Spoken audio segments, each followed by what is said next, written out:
Hello everyone, welcome back to our channel English నేర్చుకుందాం. ఈ వీడియోలో మనం వంటగదికి సంబంధించిన కొన్ని సెంటెన్సెస్ను ఎగ్జాంపుల్స్తో నేర్చుకుందాం. ఈ వీడియోలోకి వెళ్లే ముందు ఈ వీడియోని లైక్ చేయండి, షేర్ చేయండి మరియు సబ్స్క్రైబ్ చేయండి. మనం వంట చేయాలి అంటే ముందుగా పొయ్యి వెలిగించాలి కదా. పొయ్యి వెలిగించు అని ఇంగ్లీష్లో ఇలా చెప్పాలి, light the stove, light the stove. అలాగే పొయ్యి మంట ఎక్కువగా ఉన్నప్పుడు తగ్గించమని చెప్పడానికి ఇంగ్లీష్లో ఇలా చెప్పాలి, please reduce the flame, please reduce the flame. ఏదైనా కారణం చేత స్టవ్ మంట సరిగ్గా మండకపోతే మనం స్టవ్ మంట సరిగ్గా మండడం లేదు అని ఇంగ్లీష్లో ఇలా చెప్పాలి, the stove flame is not burning properly, the stove flame is not burning properly. ఒక్కోసారి వంట పూర్తయిన తర్వాత స్టవ్ ఆపివేయడం మర్చిపోతూ ఉంటాం కదా. అలాంటప్పుడు నేను స్టవ్ ఆపివేయడం మర్చిపోయాను అని ఇంగ్లీష్లో ఇలా చెప్పాలి, I forgot to turn off the stove, I forgot to turn off the stove. పాలను వేడి చెయ్యి, దీన్ని ఇంగ్లీష్లో ఇలా చెప్పాలి, warm up the milk, warm up the milk. పాలు గోరువెచ్చగా ఉన్నాయి, దీన్ని ఇంగ్లీష్లో ఇలా చెప్పాలి, the milk was lukewarm, the milk was look వామ్.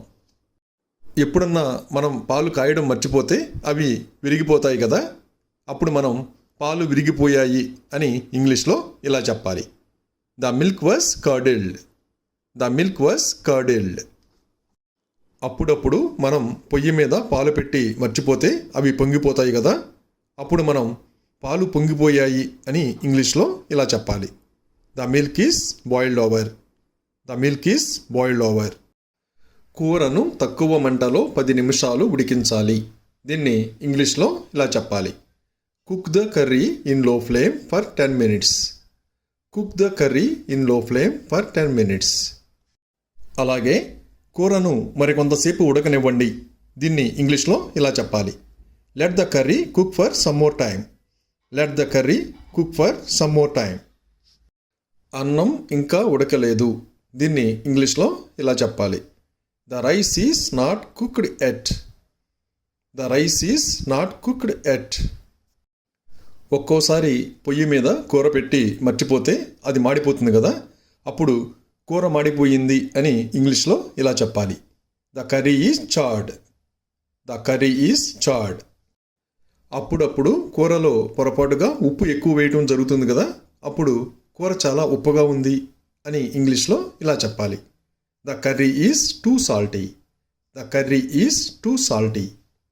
అలాగే కూర చాలా కారంగా ఉంది అని ఇంగ్లీష్లో ఇలా చెప్పాలి, the curry is very spicy, the curry is very spicy. కూరలో నూనె ఎక్కువయింది, దీన్ని ఇంగ్లీష్లో ఇలా చెప్పాలి, the curry is greasy, the curry is greasy. ఒకవేళ కూరలో ఉప్పు కారం సరిపోక చప్పగా ఉందనుకోండి, కూర రుచిగా లేదు అంటాం కదా, దాన్ని ఇంగ్లీష్లో ఇలా చెప్పాలి, the curry is tasteless, the curry is tasteless. అలాగే ఆహారం చాలా రుచిగా ఉందనుకోండి, దాన్ని ఇంగ్లీష్లో ఇలా చెప్పాలి, the food is delicious, the food is delicious. Soup చాలా వేడిగా ఉంది, కాసేపు చల్లారనివ్వండి, దీన్ని ఇంగ్లీష్లో ఇలా చెప్పాలి, soup is very hot, let it cool for a while, soup is very hot, let it cool for a while.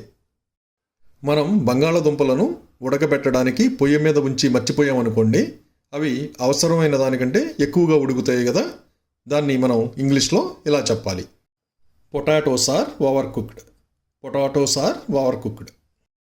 గిన్నెలపై మూతలు ఉంచండి, దీన్ని ఇంగ్లీష్లో ఇలా చెప్పాలి, put lids on the bowls, put lids on the bowls.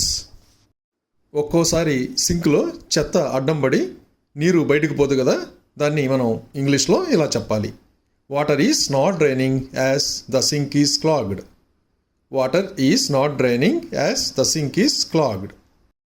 Sync శుభ్రం చెయ్యి, దీన్ని ఇంగ్లీష్లో ఇలా చెప్పాలి, clean the sink, clean the sink. సింక్లో చెత్త వేయడం వల్ల అది మూసుకుపోయి నీరు పోదు కదా, అందుకని సింక్లో చెత్త వేయవద్దు అని ఇంగ్లీష్లో ఇలా చెప్పాలి, don't throw the trash in the sink, don't throw the trash in the sink. గిన్నెలను సింక్లో వేయండి. దీన్ని ఇంగ్లీష్లో ఇలా చెప్పాలి. Place the bowls in the sink. Place the bowls in the sink. వంటగది చిందరవందరగా ఉంది. దీన్ని ఇంగ్లీష్లో ఇలా చెప్పాలి. The kitchen is messy. The kitchen is messy. వంటగదిని ఎందుకు చిందరవందర చేశావు అని ఇంగ్లీష్లో ఇలా అడగాలి. Why did you mess up the kitchen. Why did you mess up the kitchen. వంట చేసిన తరువాత పొయ్యిగట్టును తుడవండి అని ఇంగ్లీష్లో ఇలా చెప్పాలి. Wipe out the kitchen platform after cooking. Wipe out the kitchen platform after cooking. మిగిలిన ఆహారాన్ని రిఫ్రిజిరేటర్లో ఉంచండి. దీన్ని ఇంగ్లీష్లో ఇలా చెప్పాలి. Put the leftover food in the refrigerator.